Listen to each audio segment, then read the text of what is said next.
네, 여러분 안녕하세요. 칩스입니다. 네, 롯이 자신에게 찾아온 사람들을 집으로 모십니다. 그리고 먹을 것을 대접해주고 잠자리를 제공해줍니다. 나그네를 대접하고 섬기던 아브라함과 살았을 때의 그 삶의 패턴을 고스란히 그대로 배워가지고 왔었던 거죠. 그런데 롯에게 한 가지 문제가 발생하게 됩니다. 그 사람들이 롯의 집으로 들어가는 것을 본 어떤 사람들이 롯의 집으로 쳐들어가지고 온 겁니다. 그러더니 문을 두드리고 소리를 지르면서 그 사람들을 내놓으라는 겁니다. 그 사람들과 상관하겠다. 그 사람들에게 악한 짓을 하겠다라는 겁니다. 성적인 죄, 동성애가 만연해져 있었던 거죠.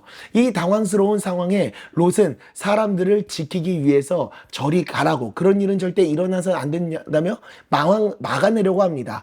그런데 정말 당황스러운 것은 이 사람들이 롯을 막 이렇게 밀쳐내면서 문을 부수려고 합니다. 집 주인인 롯을 밀어내고 이 문을 부수고서라도 들어와서 자기들이 하겠다고 마음 먹었던 일을 하겠다라며 윽박지르고 있는 겁니다. 정말 무서운 상황이죠. 그때 하나님의 사람들이 롯과 그 가족들을 집 안으로 데리고 오더니 그 쳐들어온 사람들의 눈을 멀게 합니다.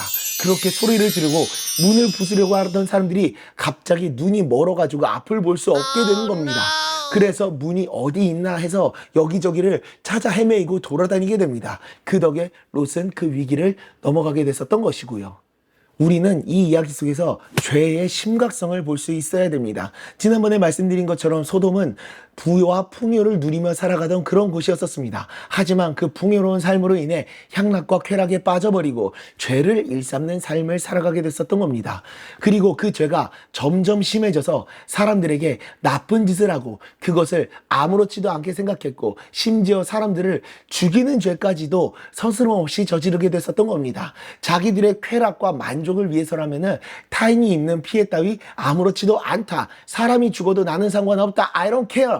라는 생각으로 그런 생각과 사상이 소돔 땅 모든 사람들에게 만연하게 퍼져 있었던 겁니다. 오죽했으면은 자기들이 처음 본 그 나그네들에게 죄를 범하려고 하고 그 죄를 남의 집 문을 부숴서라도 하려고 했었겠습니까? 문이 어떻게 되든 그 사람들이 어떤 어려움을 당하게 되든 상관이 없었던 겁니다.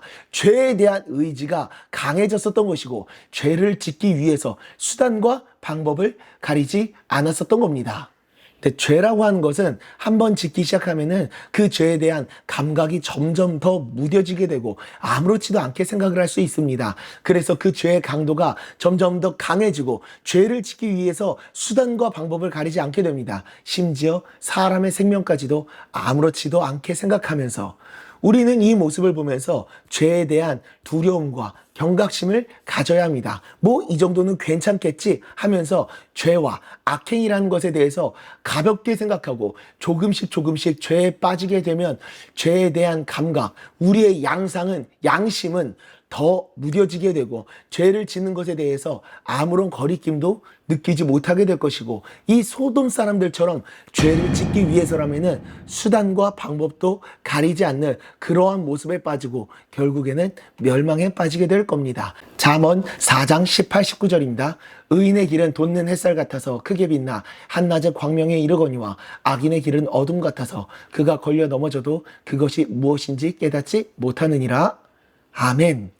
잊어선 안 됩니다. 작든 적든 죄는 죄이며 그 죄가 우리들의 영혼과 삶을 갉아먹을 수 있다는 사실을 기도하겠습니다. 하나님 아버지, 죄에 대한 심각성과 경각심을 가지고서 늘 죄를 멀리하는 삶을 살아갈 수 있도록 우리들의 영혼을 지켜주시옵소서. 죄가 우리들의 영혼을 잠식하지 아니하고 늘 언제나 하나님의 길, 의의 길을 걸어가 우리 안에 생명이 넘치는 우리들의 영혼이 생명이 솟아나는 그런 삶을 살아갈 수 있도록 주님 은혜 내려 주시옵소서. 감사드리오며 예수님의 이름으로 기도드리옵나이다. 아멘.